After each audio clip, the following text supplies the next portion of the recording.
प्रणाम विद्यार्थी मित्रों। माधव विद्या संकुल द्वारा प्रस्तुत ऑनलाइन टीचिंग में आप सौ विद्यार्थी मित्रों स्वागत है।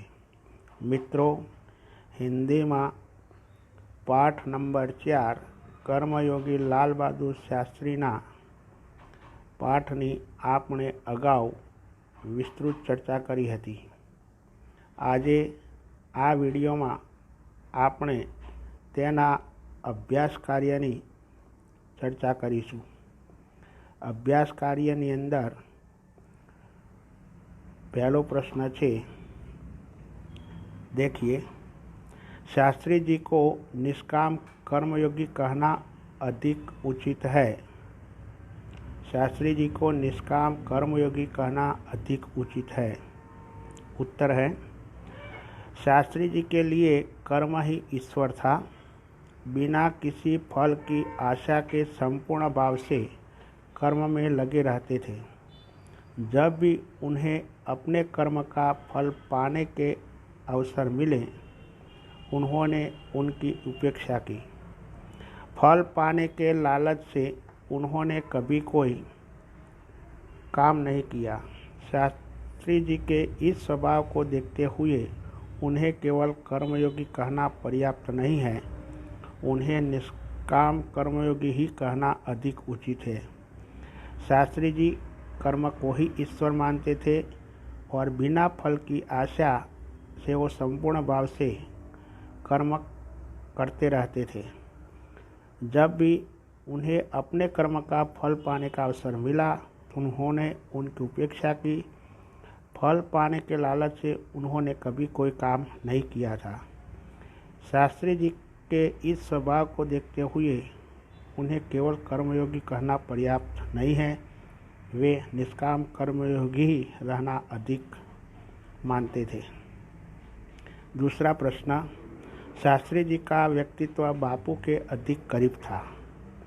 उत्तर है, शास्त्री जी गांधी जी देश के बहुत बड़े नेता थे, फिर भी उनमें अद्भुत विनम्रता, सादगी और सरलता थी। इन गुणों ने उन्हें अधिक महान और लोकप्रिय बना दिया था। गांधी जी के ये गुण लाल बहादुर शास्त्री में भी थे, इसलिए शास्त्री जी का व्यक्तित्व बापू से अधिक करीब था।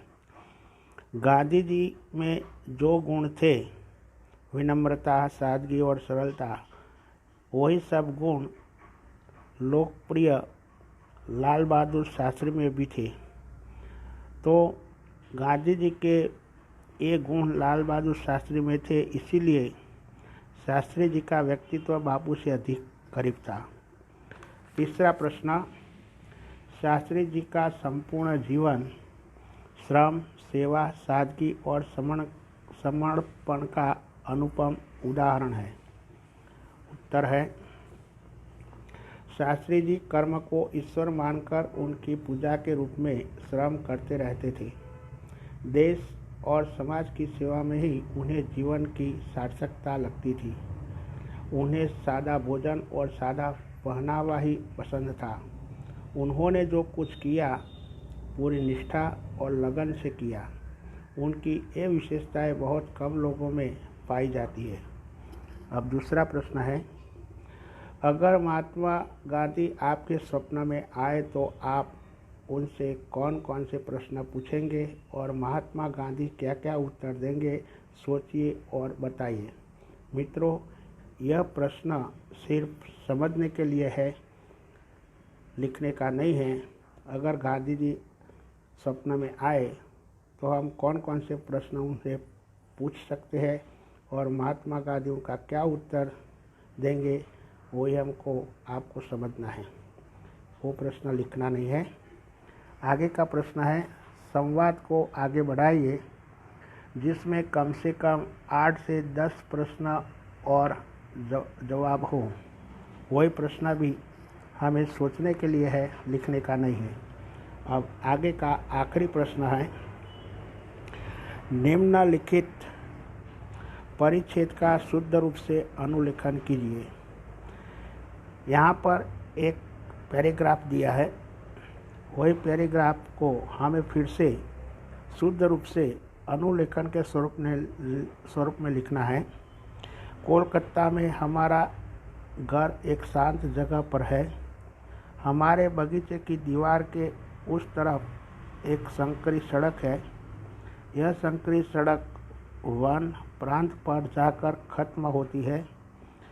इस सड़क के दोनों ओर मकान हैं और अधिक यातायात न होने से यह बहुत ही शांत रहती है।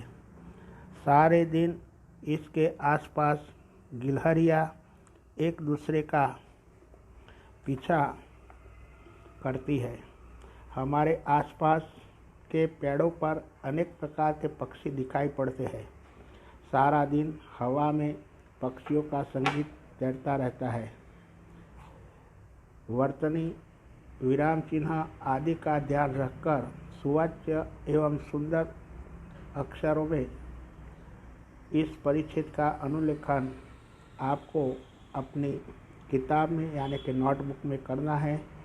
सोच समझ कर लिखना और शुद्ध रूप से अनुलेखन करना। प्रणाम।